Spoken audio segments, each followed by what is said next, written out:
तो first MCQs हम start करने वाले हैं। तो एमसीक्यूज़ में अंडर गेन वो ट्री में फर्स्ट एमसीक्यूज़ है कि the poem under greenwood tree the is a type of dash. वो क्या है? Comedy, irony, lyrical ballad, sonnet. तो क्या है ये? अच्छा, लिरिकल बैलेड्स नहीं है। लिरिकल बैलेड्स जो है ना वो विलियम वर्ड्सवर्थ की जो लूसी ग्रे है ना वो एक बैलेड है, that is a lyrical ballad. Sonnet जो है वो विलियम वर्ड्सवर्थ ने लिखी है, sonnet compose upon Westminster Bridge. Irony मतलब होता है एक तंज और कॉमेडी मतलब मजाहिया। तो act as you like it खुद एक कॉमेडी प्ले था, तो ये असल में ये एक तरह की कॉमेडी है। कॉमेडी मतलब इसमें मजाक वगैरह जिसमें किया जाता है, दैट इज़। तो ये फर्स्ट ऑप्शन करेक्ट हो गया। नेक्स्ट है the poem under greenwood tree is occurring in act 2 scene 5 में अकर करता है, ठीक है, सी ऑप्शन करेक्ट है। नेक्स्ट है under greenwood tree is compose by dash. किसने कंपोज किया? Very simple, William Shakespeare, B option correct है। The singer of the poem is dash. Singer कौन है? लॉर्ड अमीन इसका जो है वो, यस। और लिसनर अगर पूछा जाए तो लिसनर कौन है भाई? Duke senior. ड्यूक सीनियर जो है वो लिसनर है, ठीक है। अच्छा, नेक्स्ट है as you like it is published in, किस ईयर में पब्लिश हुई? 1599। ओके, 1599 ईयर में, A option that is correct one. Next है there are dash enemies in the forest.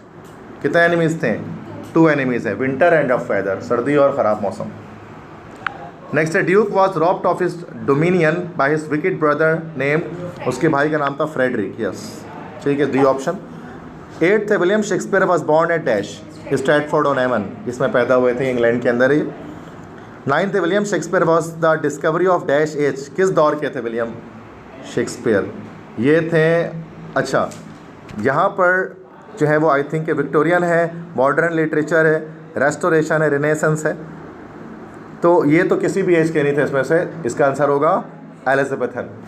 तो ये जो है वो आपके पास एलिजाबेथन एज के डिस्कवरी थे, क्वीन एलिजाबेथ की, हमने पढ़ा हुआ है, तो इसका ऑप्शन एलिजाबेथन होगा।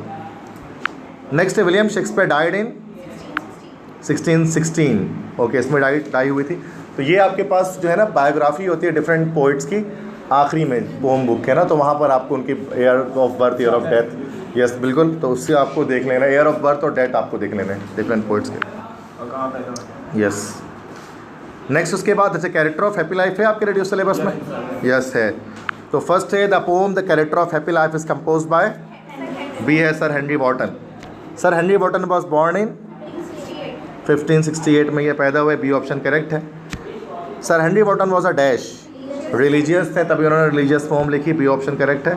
Sir Henry Wotton was born in dash, ठीक है, कहाँ? चारों में से किसी में नहीं, yes Dua, what you are saying?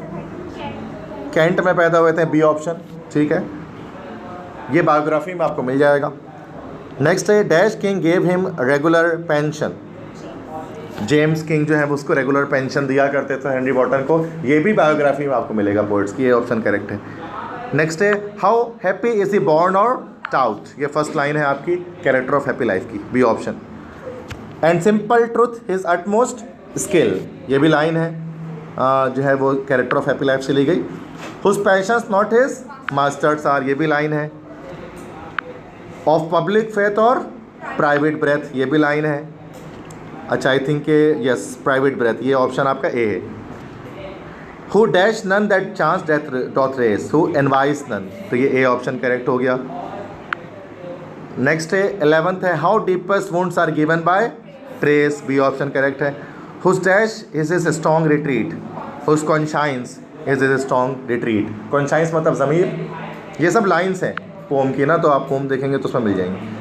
The man is free from dash band, servile band, तो गुलामी की बंदिशों से आज़ाद होता है ऐसा शख्स। ऑफ होप टू राइज और fear to fall.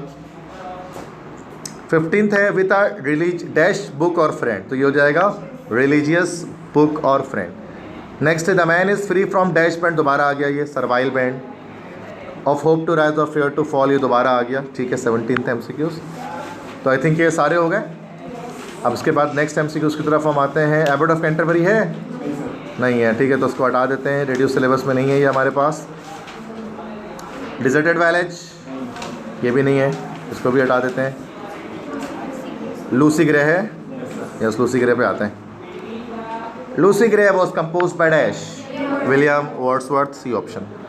Lucy Gray was written in 1799 में इसको लिखा गया, ए ऑप्शन करेक्ट है। विलियम वर्ड्सवर्थ वाज बोर्न इन,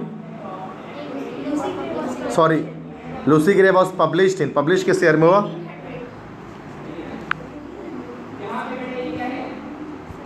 अच्छा, लिखा गया 1799 में और पब्लिश हुआ 1800 में। ओके, एक साल बाद। फोर्थ है William Wordsworth was born in dash, 1770 में पैदा हुए। William Wordsworth was born at dash, Cockermouth में पैदा हुए थे। लेक डिस्ट्रिक्ट भी कह सकते हैं, ठीक है, वो भी लेक डिस्ट्रिक्ट कोकरमाउथ एक ही जगह पर मौजूद है। Lucy Gray was appeared in the second edition of lyrical ballads. Lucy Gray was the role model of, या was the model of dash, obedience, क्योंकि उसने फर्माबरदारी दिखाई थी अपने माँ बाप की, लूसी ग्रे ने ना, तो वो फिर आखिरकार उसके बाद डेथ हुई ड्रोनिंग की वजह से। Lucy Gray lives in the white dash, white moor दलदली इलाके में रहा करती थी। 9th है Lucy Gray became the victim of dash, storm, तूफान आंधी ने उनको आ लिया, तभी वो वफात पा गई। 10th है Lucy Gray took the dash to guide her, lantern लिया था उसने अपने आप को गाइड करने के लिए। No mate no dash Lucy knew comrade, ये लाइन्स हैं। You yet may spy the dash at play, fawn, fawn मतलब होता है हिरन का बच्चा। Tonight will be a dash night, stormy night, ये वो लूसी ग्रे के वालिद लूसी ग्रे वो कह रहे हैं। The minster clock has just struck 2, उसके बाद की लाइन है and yonder is the moon. No not blither is the mountain roe, C option correct है, पहाड़ी हिरन को कहते हैं roe. The dash came on before its time, storm, तूफान अपने वक्त से पहले ही आ गया, A option. The dash parents all that night, rest parent, बदनसीब वालदैन, the rest parents all that night went shouting far and wide, ये पूरी लाइन है। Yet some dash that to this day, maintain that to this day, and sings a dash song, solitary song, एक अकेला नगमा गाती हैं। अच्छा, तो कोई भी ऑप्शन करेक्ट नहीं आ रहा ना इसके अंदर, तो ये लाइन से लास्ट स्टैंजा में मिलेगा आपको, तो दैट इज़ सॉलिटरी। नेक्स्ट है that dash in the wine, that whistles in the wine. William Wordsworth was died इन 1850, 1850 में उनकी वफात हुई। ठीक है, समझ में आ गए सारे एमसीक्यूज इसके लूसी ग्रे के। नेक्स्ट आते हैं, सोनेट तो नहीं है, अच्छा, Abou Ben Adhem, lays the last minstrel भी नहीं है, तो अबू बिन अदम आ गया, yes okay. Abou Ben Adhem is compose by dash, किसने कंपोज किया? Leigh Hunt, James Henry Leigh Hunt ने इसको कंपोज किया है। सेकेंड है the poem Abou Ben Adhem is a dash poem, religious poem. Abou Ben Adhem was born at dash,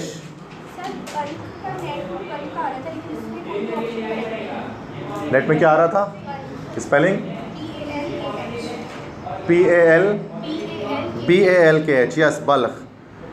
अच्छा, असल में ना ये जो MCQs आई थिंक इस पर लिखना चाह रहे होंगे कि Leigh Hunt was born at dash, Leigh Hunt कहाँ पैदा हुए थे। देखो ना, ये लंदन, अमेरिका, ससेक्स, एसेक्स, ये तो लंदन के सिटीज़ के हैं, लेकिन अगर अबू बिन अदम की बात करें ना तो वो वाकई में बल्ख में पैदा हुए थे, BALKH।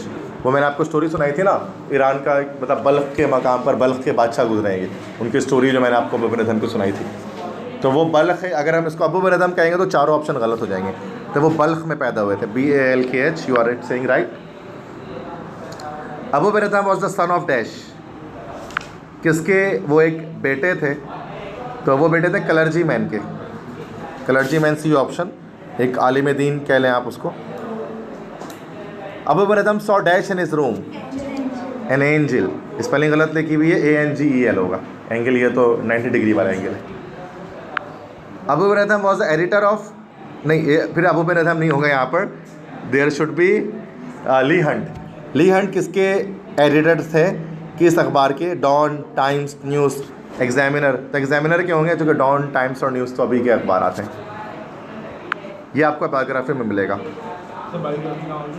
ये पोम के लास्ट में होगी।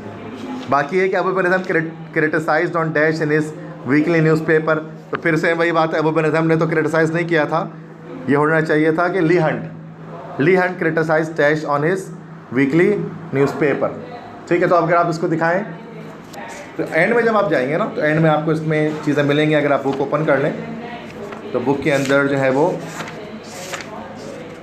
पेज नंबर 77 पर आपको ली हंट की बायोग्राफी मिलेगी। तो मैं इसको क्रॉस चेक कर लेता हूँ कि James Henry Leigh Hunt London के करीब पैदा हुए थे और वो बेटे थे क्लर्जीमैन के। तो देखो लंदन के करीब पैदा हुए थे, तो वो वाला जो ऑप्शन था ना, अगर आप थर्ड में अबू बरदम की जगह अगर ली हंट कर लोगे तो लंदन इसका आंसर हो जाएगा। और वो बेटे थे क्लर्जीमैन के, क्राइस्ट हॉस्पिटल में उन्होंने तालीम पाई। और आगे है कि पहली नज़म उनकी पब्लिश हुई जब वो स्कूल में पढ़ते थे। 1808 में उन्होंने एक अखबार के एडिटर बन गए द एग्जामिनर के। तो ये एग्जामिनर जो थे वो द एग्जामिनर अखबार बताया था, अबू बरदम ने एडिटर बने थे एग्जामिनर अखबार के। ए ऑप्शन करेक्ट है। अबू बरदम नहीं, सॉरी, ली हंट। तो ली हंट कर लेना, उसको नोट्स में सही कर लेना। नेक्स्ट है क्रिटिसाइज किस पर किया था, तो उसी पर आएगा आगे। किंग जॉर्ज, अच्छा यहाँ पर अगर हम देखें तो कह रहे हैं कि vigorous criticism on the Tory government, ठीक है। In 1882 the Examiner commented in sharpest possible terms on the profligate and immoral character of the Prince Regent. तो प्रिंस रेजेंट पर इन्होंने क्रिटिसाइज़ किया था, तो ए ऑप्शन करेक्ट हो जाएगा। अच्छा, तो ये ली हंट ने क्रिटिसाइज़ किया था अपने अखबार में प्रिंस रेजेंट पर। तो यह बायोग्राफी देखूंगा मैं बुक से बता रहा हूँ, पेज 77 से, तो वहाँ पर आपको मिल जाएगी। यस, बिल्कुल हो जाएंगे इसको, बिल्कुल। तो नेक्स्ट है कि अबू बरदम वाज बॉर्न इन, तो ये अबू बरदम नहीं होगा, ये होना चाहिए। तो ली हंट कब पैदा हुए थे? 1784। अब ठीक है, तो ये कुछ शुरू के जो 8 MCQs थे वो related to the life of Leigh Hunt थे। Making it rich like a lily in bloom, तो ये लिली हो जाएगा ए। अब ये पोम के लाइन्स आ गए। An angel was writing in the book of dash, book of gold, B C option. Abou Ben Adhem love his dash, love his fellow man. Next Leigh Hunt was died in dash, 1859 में ली Hunt की वफ़ात हुई, ठीक है। ये आपके पास ये है वो इस पोम के क्वेश्चन आंसर्स हो गए। इंसिडेंट ऑफ फ्रेंच कैंप है? नो सर, नहीं है। द टॉइस है? ओके, द टॉइस से देख ले। The poem the Toys is compose by dash, Coventry Patmore. Coventry Patmore was dash man, religious man थे। The son of Coventry Patmore disobeyed his law dash times, 7 times. The dash of the Patmore son was died. Mother, ठीक है, mother जो पैटमोर के बेटे की थी वो फात पा चुकी थी। The son of Patmore comforted him by toys. छठा है Coventry Patmore visited the dash of his son, bedroom of his son. Coventry Patmore was born in dash, 1823 में पैदा हुए, ठीक है, 7th ऑप्शन में है। The wife of Coventry Patmore was dash women, patient women, है ना। His mother being patient was dead, ये लाइन में लिखा हुआ था ना, साबिर थी वो। पेशेंट मतलब मरीज नहीं, साबिर। The son of Patmore behaves like by grown up wise, मतलब बड़े लोगों की तरह से उसने बिहेवियर किया था अपने वालिद के सामने। 10th है the son of Patmore arrange dash copper coins, 2 French copper coins range there with a careful art, ये पूरा लाइन है। Thou has moulded from clay, line है ये। Coventry Patmore was died in 1896, A option correct है। नहीं, era नहीं, era वैसे Victoria ने इनका पूछ सकते हैं, मैंने MCQs में नहीं इनलेट किया है। I had reach your door step के तो MCQs आई थिंक नहीं है, तो ये सारे MCQs आई थिंक हो गए। अच्छा, MCQs हैं इसके? I had reach your door step के MCQs हैं? नहीं है ना।